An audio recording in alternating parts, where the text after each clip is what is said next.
नमस्कार, मैं हूं रंजीत झा। संवैधानिक शक्तियों का दुरुपयोग और लोकतांत्रिक मूल्यों की धज्जियां कैसे उड़ाई जाती हैं, इसे आज पूरे देश ने देखा। एक और जहां चुनाव अधिकारी की करतूत का वीडियो इस वक्त लोकतांत्रिक मूल्यों पर धब्बा जैसा दिखाई पड़ने लगा है, तो दूसरी तरफ बीजेपी की करतूत पर भी एक सीएम ने पानी फेर दिया है। वो नीतीश कुमार की तरह झुके भी नहीं हैं और तैयारी ऐसी की कि बीजेपी ने जिस संवैधानिक संस्था का दुरुपयोग करना शुरू किया है, उस दुरुपयोग के बावजूद भी वो बीजेपी के प्लान को फेल करने में सक्षम हो गए हैं। बताते हैं कैसे। दरअसल बीजेपी की सरकार ने और खुद भारतीय जनता पार्टी ने कैसे ये तमाशा खड़ा कर दिया आज देश में, यह देखकर हाईकोर्ट भी हैरान रह गया। हाईकोर्ट के सामने जैसे ही चुनाव अधिकारी की करतूत का वीडियो सामने आया है, उसके बाद हाईकोर्ट एकदम शॉक्ड। जज साहब ने आनन फानन में इसे अर्जेंट हियरिंग का मुद्दा माना है। कोर्ट रूम में क्या दलीलें दी गई हैं, उस वीडियो में क्या है, बहुत नजदीक से पॉइंट आउट करते हुए अरविंद केजरीवाल ने भी इस वीडियो क्लिप को शेयर किया है। पूरा मामला अभी आप समझ जाएंगे। दरअसल हमने कई रिपोर्ट इस मामले में आपके सामने रखी कि चंडीगढ़ मेयर इलेक्शन में भी बीजेपी बहुमत से दूर रहने के बावजूद भी सत्ता पाने के लिए बेताब रही। इसके लिए पहले चुनाव अधिकारी को बीमार करवाया और इसके बाद चुनाव की तारीखें मनमाने तरीके से तय की, अगली तारीख, जिसे हाईकोर्ट ने कम करके 30 जनवरी यानी कि 30 जनवरी के दिन ही कहा कि आपको एनी हाउ मेयर का चुनाव कराना होगा। लेकिन आज मेयर के चुनाव में पीठासीन अधिकारी यानी चुनाव अधिकारी ने जो करतूत करके दिखाई है, उसकी गूंज पूरे देश में है। और कहा जा रहा है कि लोकतंत्र में अगर ऐसी झलकियां अभी से हैं, तो जब 2024 का चुनाव होगा तो बीजेपी क्या खेल करेगी। अपने स्क्रीन पर आप यह वीडियो देखिए, फिर हम आपको बताते हैं कि हाईकोर्ट में जैसे ही यह केस पहुंचा है, हाईकोर्ट ने तुरंत में क्या निर्णय लिया है और क्या वहां पर दलील रखी गई है। पूरी रिपोर्ट अभी हम आपको बताते हैं। सबसे पहले इस वीडियो को जरा गौर से देखिए कि कैसे चुनाव अधिकारी जो हैं ताबड़तोड़ साइन कर रहे हैं और बैलेट पेपर वाली जो पर्ची है वोटों वाली पार्षदों की, उसे एक किनारे रख रहे हैं। और इसमें अब यहां गौर कीजिए कि कैसे एक लाल एरो आपके सामने आएगा जिसमें यह दिख रहा है कि कैसे वो टिक लगाते हैं। डबल टिक पर जाने के बाद वो वोट इनवैलिड बता दिया जाता है। ऐसा कई बार हुआ और इसको लेकर ही अरविंद केजरीवाल ने सवाल खड़े किए हैं कि किस तरीके से बेईमानी से कोई चुनाव जीत सकता है और चुनाव आयोग की, चुनाव अधिकारी की भूमिका कितनी मिली भगत वाली दिखाई पड़ती है, इस वीडियो में साफ है। और सबसे बड़ी बात यह है कि जिस तरीके से चुनाव आयोग को कंट्रोल करने के लिए चुनाव आयुक्तों की नियुक्ति वाली कमेटी से सीजेआई को बाहर का रास्ता प्रधानमंत्री जी ने दिखा दिया और खुद अपने एक सहयोगी को साथ रख के चुनाव आयुक्तों को नियुक्ति करने का जो प्लान बनाया है, अब उसके अंजाम कैसे हो सकते हैं, इस वीडियो को देखकर समझा जा सकता है। अब इस खेल में, इस वीडियो में सारी चीजें स्पष्ट हो गई हैं। चंडीगढ़ मेयर चुनाव में कितना बड़ा खेल हुआ है, जैसे ही हाईकोर्ट में प्रोसीडिंग्स को हम आपके सामने रखेंगे, वहां पर जो दलीलें दी गई हैं, याचिकाएं दी गई हैं, तो समझ जाएंगे कि यह धांधली का आकार कितना बड़ा है। साथ ही साथ इस रिपोर्ट में अभी हम आपको यह भी बताएंगे कि इधर एक सीएम ने बीजेपी की प्लानिंग पर एकदम से पानी फेर दिया है। जिस तरीके से बिहार में नीतीश कुमार को पलटी मारने के लिए बीजेपी ने मजबूर किया, ठीक उसी तरीके से महीनों से कोशिश थी झारखंड के सीएम हेमंत सोरेन को अपने कब्जे में लेने की। लेकिन यहां पर हेमंत सोरेन ने बाजी पलटी है और ऐसी तैयारी कर ली है कि ईडी के दुरुपयोग के बावजूद भी, संवैधानिक शक्तियों के दुरुपयोग के बावजूद भी, वहां हेमंत सोरेन बीजेपी की दाल गलने नहीं देने जा रहे हैं। उन्होंने बड़ा निर्णय ले रखा है। दिखाते हैं अभी हम आपको हुआ क्या है। लेकिन जरा इससे पहले अरविंद केजरीवाल के एक ट्वीट को देख लेते हैं, फिर कोर्ट रूम पे आते हैं। लिखा हुआ है, आज चंडीगढ़ मेयर चुनाव में वोट टेम्परिंग का पूरा वीडियो। मेयर के चुनाव में तो ये लोग रंगे हाथों पकड़े गए, ये वीडियो सामने आ गया। अभी तक देश में ना जाने कितने चुनाव में इन्होंने इस किस्म के फर्जीवाड़े किए होंगे, ना जाने कितने चुनाव इस तरह बेईमानी से जीते होंगे। निश्चित तौर पर इन्होंने जो आशंका जताई है वो गलत नहीं है। आइए सीधे चलते हैं कोर्ट रूम में क्या हुआ है। हमारे पास लाइव लॉ की रिपोर्ट है।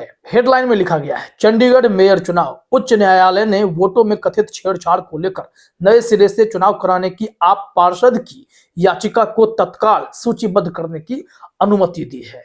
दरअसल जैसे ही वो पूरी दलीलें देखे हैं, जज साहब ने तुरंत कहा कि यह तो बेहद ही सीरियस अर्जेंट मैटर है, इसकी सुनवाई तो होगी और अहले सुबह सुनवाई होगी। देखिए रिपोर्ट में कहा जा रहा है, पंजाब और हरियाणा उच्च न्यायालय ने मतपत्र में कथित छेड़छाड़ को लेकर चंडीगढ़ मेयर चुनाव को चुनौती देने वाली आप पार्षद कुलदीप कुमार की याचिका को तत्काल सूचीबद्ध करने की अनुमति दे दी। आज हुए मतदान के बाद बीजेपी पार्षद मनोज सोनकर विजयी हुए थे। कुमार का आरोप है कि चुनाव उच्च न्यायालय के आदेश का उल्लंघन कर कराया गया और वह प्रार्थना करते हैं कि चुनाव नए सिरे से कराए जाएं। यह मामला आज जस्टिस जीएस संधवालिया और जस्टिस लपिता बनर्जी की बेंच के सामने आया है। गौर करने वाली बात यह है कि जो मांगे रखी गई हैं आप पार्षद के द्वारा कि चुनाव रिटायर्ड हाईकोर्ट के जज की निगरानी में हो। क्या अब चुनाव आयोग पर भरोसा नहीं किया जा सकता है? ऐसे स्थिति में बीजेपी ने लाकर सबको खड़ा कर दिया है। अब हाईकोर्ट के रिटायर्ड जज निगरानी करेंगे, किसी भी चुनाव का मॉनिटर करेंगे। हमारे देश में संवैधानिक ताकतों का इससे गंदा मजाक कभी किसी ने नहीं देखा। लिखा हुआ है, कुमार के अनुसार पीठासीन अधिकारी ने बहुत ही कमजोर तरीके से घोषणा की कि वह चुनाव लड़ रहे दलों द्वारा नामित सदस्यों से कोई सहायता नहीं चाहते हैं और वह वोटों की गिनती खुद करेंगे, जबकि नियम तो पहले से होता रहा कि जिसके जिसके दल के उम्मीदवार हैं उनके प्रतिनिधि वहां पर होते हैं, पार्षद होते हैं, ताकि वोट इनवैलिड वाली जो बात है वो सामने दिखे कि हाँ गड़बड़ी हुई है। लेकिन यहाँ पर लिखा गया है कि उन्होंने कहा कि मैं खुद अकेले सब कुछ कर लूंगा, किसी को आने की कोई जरूरत नहीं है। उनका दावा है कि राजनीतिक दल की आपत्ति के बावजूद विहित प्राधिकारी यानी डिप्टी कमिश्नर और सदन के सचिव ने हस्तक्षेप नहीं किया। याचिका में उल्लेख किया गया है कि दोनों भाजपा शासित हरियाणा कैडर के अधिकारी हैं। आगे देखिए लिखा हुआ है, यहां पीठासीन अधिकारी के सामने 3 टोकरियां थी, एक आपके उम्मीदवार के लिए, दूसरी भाजपा के उम्मीदवार के लिए और तीसरी अवैध वोटों के लिए। यहां लिखा गया है कि वीडियोग्राफी से भी यह स्पष्ट है कि पीठासीन अधिकारी ने डाले गए वोटों में से एक में फेरबदल की। याचिका में आरोप लगाया गया है कि केवल भ्रम पैदा करने के उद्देश्य से उन्होंने जालसाजी और छेड़छाड़ करके चुनाव प्रक्रिया से पूरी तरह समझौता कर लिया। अब ये लोग मजाक बनाकर रख चुके हैं ना। यहाँ लिखा गया है, उपरोक्त के आलोक में याचिकाकर्ता ने नगर निगम चंडीगढ़ के मेयर चुनाव की प्रक्रिया को रद्द करने की मांग की है, क्योंकि यह लोकतांत्रिक प्रक्रिया पर पूरी तरह से धोखाधड़ी और जालसाजी का परिणाम है। उच्च न्यायालय के एक सेवानिवृत्त न्यायाधीश की देखरेख में स्वतंत्र और निष्पक्ष तरीके से नए चुनाव कराने के लिए भी निर्देश मांगे गए हैं, ताकि यह सुनिश्चित किया जा सके कि कोई कदाचार ना हो। तो देख लिया आपने, अब हाईकोर्ट अहले सुबह यह तय कर देगा कि करना क्या है, क्योंकि इस वीडियो से साफ क्लियर है कि कहीं ना कहीं चुनाव अधिकारी ने किसी के दबाव में आकर बड़ी गड़बड़ी, बड़ी धांधली कर दी है और ऐसे धांधलीबाज अधिकारी पर कार्रवाई क्यों ना हो, हाईकोर्ट निश्चित तौर पर चुनाव आयोग से सवाल करेगा या कोई कड़ी कार्रवाई तुरंत कर सकता है, क्योंकि इससे पहले हाईकोर्ट के रुख एकदम क्लियर रहे हैं कि हम ऐसे चुनावों में कोई भी गड़बड़ी बर्दाश्त नहीं करेंगे। अब आइए कि संवैधानिक शक्तियों का दुरुपयोग करने का एक और सिलसिला जो इस वक्त बिहार के बाद झारखंड में दिखाई पड़ने लगा। ईडी के सहारे सीएम सोरेन पर नकेल कसने की जो कोशिश हो रही है 6 बीघा जमीन को लेकर, उस मामले में जैसे ही हेमंत सोरेन दिल्ली गए तो उनके पीछे ईडी की टीम पड़ गई और तुरंत हेमंत सोरेन ने कहा कि 31 जनवरी को हम आपको बुलाते हैं पूछताछ करने के लिए, आप ये बखेड़ा क्यों कर रहे हैं।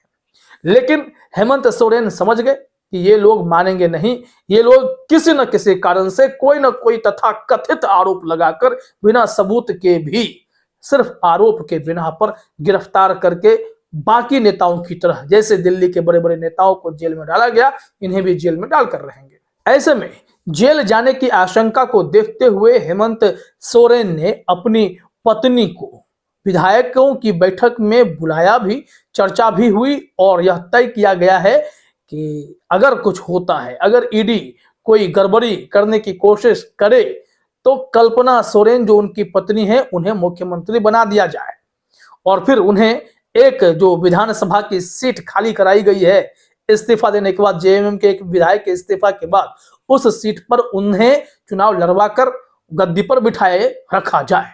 हेमंत सोरेन कितने समय के लिए जेल में रहेंगे इसकी गारंटी नहीं है, क्योंकि अभी तक जो नेता गए हैं उन्हें बाहर निकाला नहीं जा सका है, अदालतें भी बेल देने में कतराती हैं।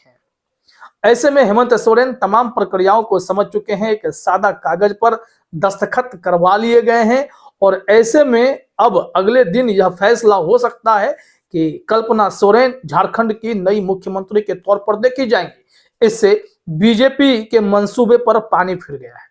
बीजेपी इस फिराक में थी कि हेमंत सोरेन जैसे ही जेल जाएंगे उनके विधायकों को तोड़ लिया जाएगा, तोड़ने के साथ ही बीजेपी के साथ मिलाकर बीजेपी की सरकार वहां बना ली जाएगी। लेकिन हेमंत सोरेन कच्चे खिलाड़ी हैं नहीं, उन्होंने बीजेपी के होश उड़ा दिए हैं और अपनी तैयारी भी पूरी कर ली है। कहा है जेल ले जाओगे ले चलो, लेकिन लालू यादव के स्टाइल में वो झुकेंगे नहीं, भले ही राबड़ी देवी को सत्ता में क्यों ना बिठा दें। यहां पर नीतीश कुमार के लिए भी हेमंत सोरेन ने एक संदेश छोड़ दिया है कि आप पलट सकते हैं, झुक सकते हैं, लेकिन हेमंत सोरेन झुकेगा नहीं। अभी और भी मैसेज बीजेपी के लिए देकर रहेगा। देश में एक तरफ लोकसभा चुनाव से पहले तमाम विरोधियों को जेल में भेजने की जो मुहिम चली है, फिर चाहे तेजस्वी यादव को घंटों ईडी के सामने रखिए, लालू प्रसाद को घंटों ईडी के सामने रखिए, जिस राज्य में आपको चुनौती है उस राज्य के विरोधी दल के बड़े नेताओं को पकड़िए और सलाखों के पीछे डाल दीजिए, जन सम्मान की कोई बात ही नहीं है। तो देखा आपने किस तरीके से हमारे देश में लोकतांत्रिक और संवैधानिक मूल्यों का मजाक उड़ाया जा रहा है, वो भी खुले तौर पर बीजेपी के द्वारा। यह कहीं ना कहीं चिंता का विषय है। फिलहाल इस वीडियो में इतना ही। आप सभी का हमसे जुड़ने के लिए बहुत बहुत धन्यवाद।